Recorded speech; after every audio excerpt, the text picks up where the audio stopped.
Preparedness is often misunderstood as fear or extremism. In reality, it's about reducing dependence on systems you don't control.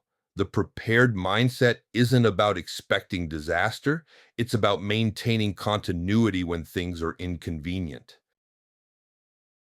When people think about preparedness, the first thing they usually imagine is stockpiling. But food preparedness isn't about quantity, it's about time.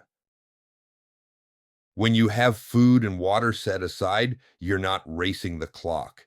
You're not making decisions while stressed. You're not reacting to empty shelves or long lines. You've bought yourself time, and time changes how you think. Hunger creates urgency. Urgency creates bad decisions. When you remove that pressure, your mind stays clear. That's the real value of a food buffer. Prepared people don't hoard. They keep a margin. A few extra weeks of food doesn't mean expecting disaster. It means not being surprised by inconvenience. Supply chains are efficient, not resilient. They work beautifully until they pause. Storms, outages, transportation delays, even brief system interruptions can ripple quickly. When that happens, shelves don't empty because there's no food. They empty because everyone realizes at the same time how dependent they are. Prepared people don't join that rush. They already handled it quietly, earlier. And because of that, they can think about tomorrow instead of scrambling for today. Food preparedness isn't about fear. It's about clarity. After food, the next thing that stabilizes people is comfort. Not luxury, basic comfort. Heat, light, the ability to cook, recharge, and stay warm. When those things disappear, even briefly, stress rises quickly. Most grid outages aren't catastrophic. They're inconvenient, but inconvenience is enough to trigger panic if people aren't ready for it. Prepared people understand this. They don't need full independence from the grid. They just need options.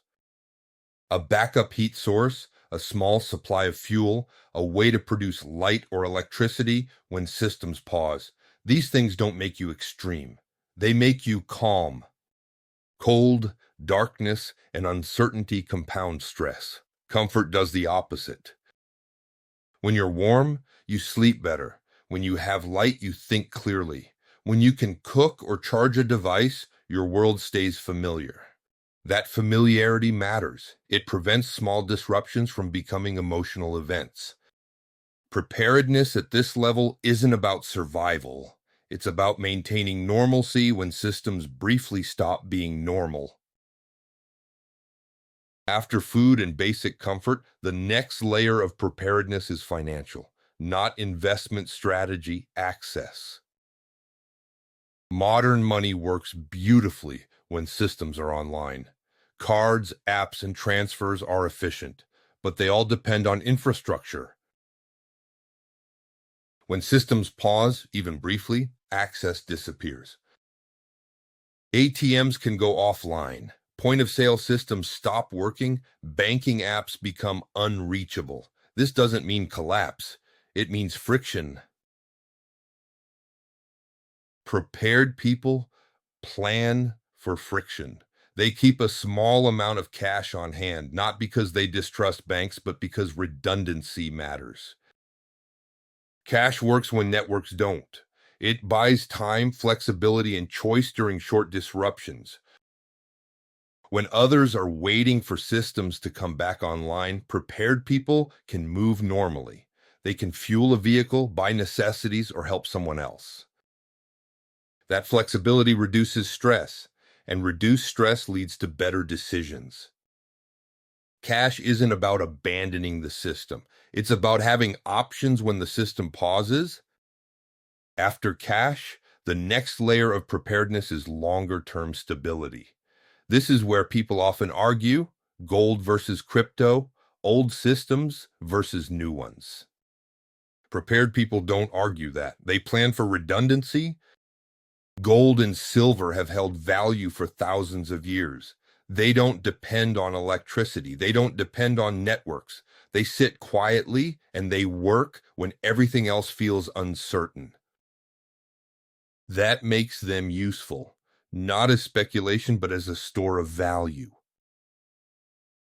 At the same time, we live in a digital world. If internet access exists, and it usually returns faster than people expect, digital systems matter. More people today understand crypto than precious metals. They know how to transfer it, trade it, and use it within modern networks. Its adoption is growing much faster than precious metals.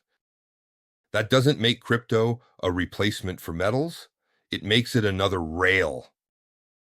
Prepared people don't bet on one system continuing forever. They also don't assume everything goes offline permanently. Metals work without networks. Crypto works when networks recover. Together, they provide flexibility across different conditions. Preparedness at this level isn't about being right. It's about not being stuck when conditions change. When you step back, preparedness isn't really about food, fuel, or money. Those are tools. The real advantage is what preparation does to your mind. Prepared people aren't fearless. They just aren't surprised. They've already accepted that systems can pause, conditions can change, and normal isn't guaranteed to be permanent. That acceptance creates calm. While others react to headlines, prepared minds assess. While others panic over today, prepared minds think about next week. This mindset works everywhere, in crises, in markets, in everyday life. Calm isn't passive, it's strategic. Preparedness isn't about predicting the future. It's about maintaining clarity no matter what the future brings. This channel is for people who prepare quietly, who value resilience over reaction, who choose calm when others choose noise. Together we thrive.